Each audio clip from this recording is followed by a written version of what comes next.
আজকের এই আন্দোলন সারা বাংলাদেশের একটি ভয়ঙ্কর আন্দোলন।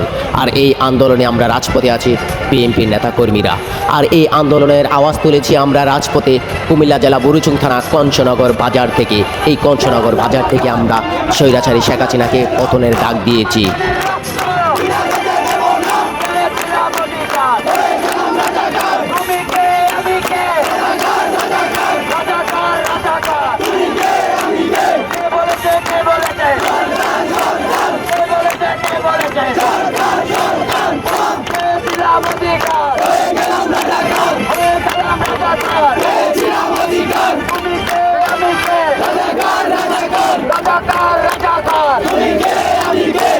অবৈধ সরকার শেখ হাসিনা মনে করেছিল রাজপথে শুধু ছাত্র জনতায় একাই আছে, তাদেরকে আমরা ফু দিয়ে উড়িয়ে দেব।